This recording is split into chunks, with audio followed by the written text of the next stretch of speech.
something that we were excited to see, weren't able to get tickets for, is Childish Gambino performing this September. And Rae Sremmurd is going to be opening up for him in September in New York City. Rae Sremmurd dropped Shrem, which the 3 replacing the E. Mm-hmm.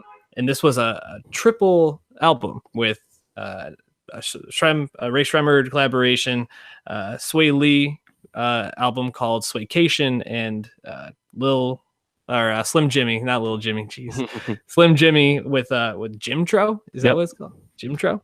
And this was their 3rd album. Very ambitious album. The cover art was a clear nod to Speaker Box, The Love Below Outcasts album back from the mid 2000s, which went 11 times platinum.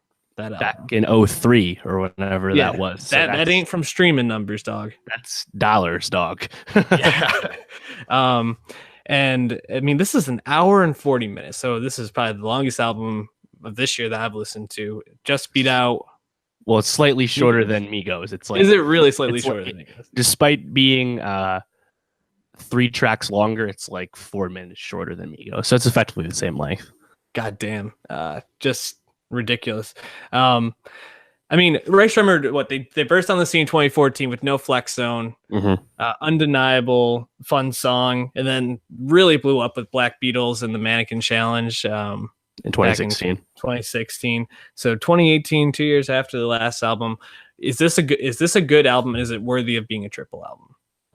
So I think it's worthy of the triple album just because they, as we said before, they actually tried to make it unique. There's a straight up, sequel to their first 2 albums in Shrem 3, and then you have the solo albums that follow, Swaycation and Jim Tro. And people have always been joking around since they brought up, Sway Lee should leave Slim Jimmy behind. He's way better. Similar to how people used to say, Quavo and Offset, they should leave Takeoff behind. Meanwhile, I think Jimmy, like Takeoff, has gotten substantially better since they've been a group.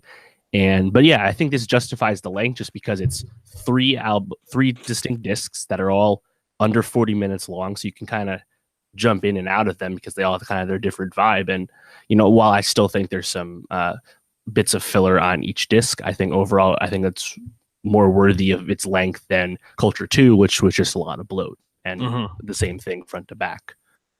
Yeah, definitely. This is way more interesting than Culture 2 in so many ways. But I think the fact that they did split it up and it seemed to especially Swaycation and Jim Tro had very different ideas. I think you probably could have taken the best songs from those ones and just put it onto the Shrem part and made one just decently 12, 13 track album. But what will you kind of break it down? So from Shrem, what were the standout moments for you? What were things that you weren't really too high on? Right. So I think, overall, with their first 2 albums in mind, I was actually the lowest on Shrem 3 versus the 2 solos, just because it's only 9 songs, and we'd already heard 4 of these songs. Yeah. Power Glide, their second single, my favorite song on that disc. It's already on our Spotify playlist. Check that out if you're not following it already.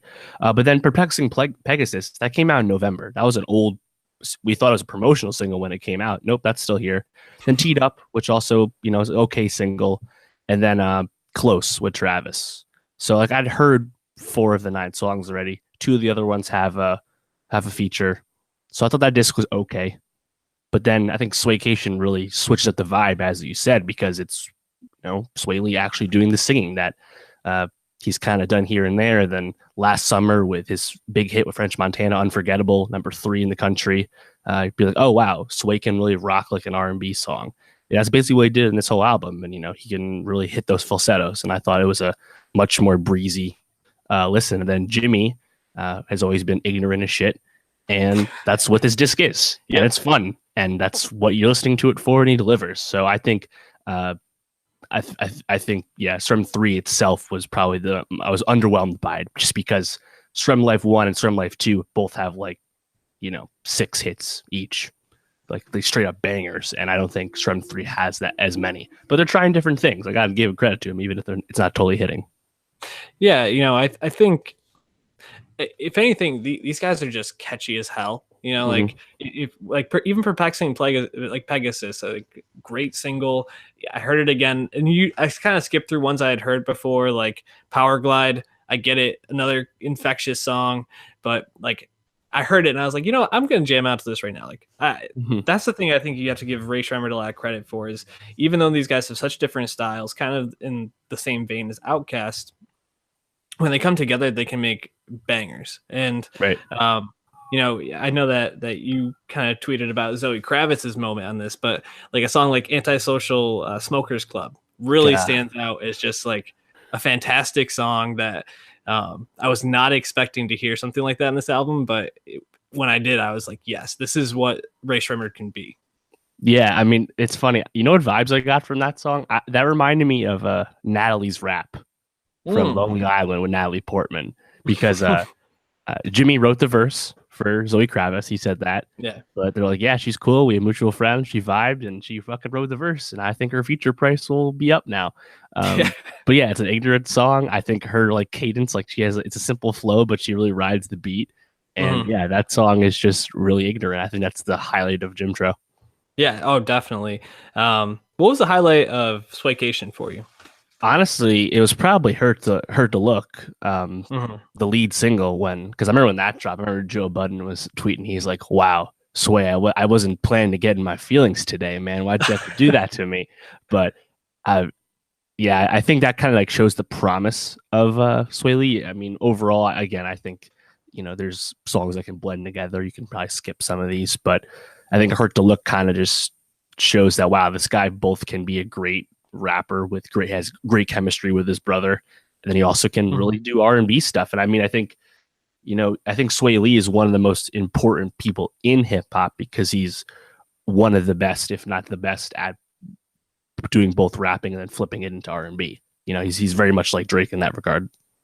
Yeah, no, I was actually really surprised. I mean, it was very trap heavy, and it had some like elements of psychedelia at times too, a bit of a Right. flatbush zombie vibe at times, but really, the way that Swaycation kind of ebbed and flowed together was really impressive, and I thought the production throughout this was just really great. It's a Mike Will made it production pretty much. I Mhm. mean, there's only a couple songs he didn't have his hands on, so um, it I was really impressed with this to say the least. I mean, especially because I see Rae Sremmurd mostly as a fun, group, like a group that I'm gonna nod my head, be excited to see at a festival, but not one that I really was gonna take seriously for like critical acclaim. But they showed me something on this album that I think leave a really bright future for them.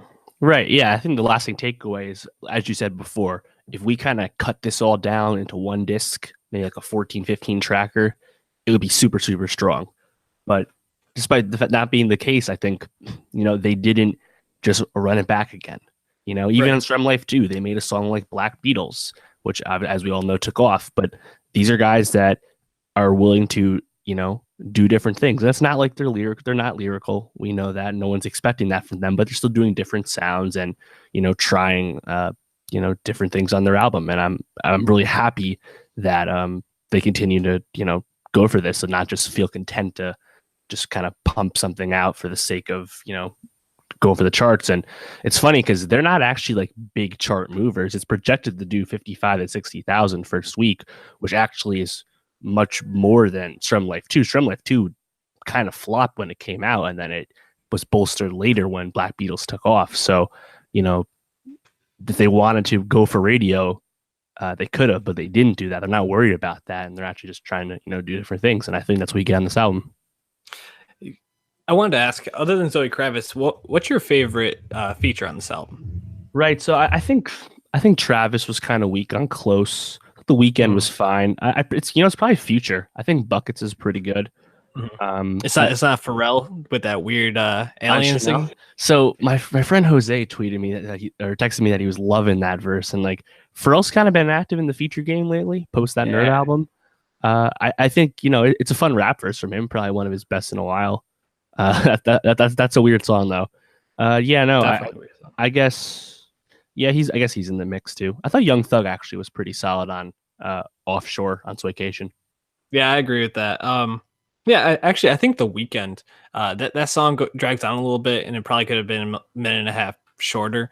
But overall, I really was digging the way that not only was he singing the hook on that, but just like the way he kind of melded into the vibe of that song in general. I thought he really stole that track. Anything else from this album that you think is worth mentioning, worth talking about? Anything we're missing? I just think give these dudes a shot because I think a lot of people weren't that familiar with them until Black Beatles came out. I mean, No Flex Zone, No Type, those are big songs from Strem Life One, and then they got Throw Some Mo and Nicki Minaj and This Could Be Us and Come Get Her.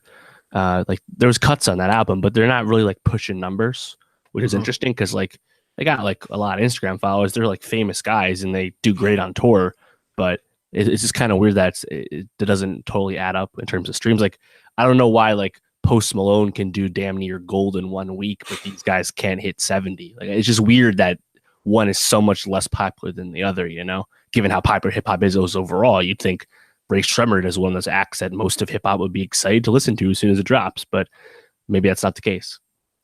Rae Sremmurd needs to pick up an acoustic guitar and start singing some like punk emo song from the early thousands.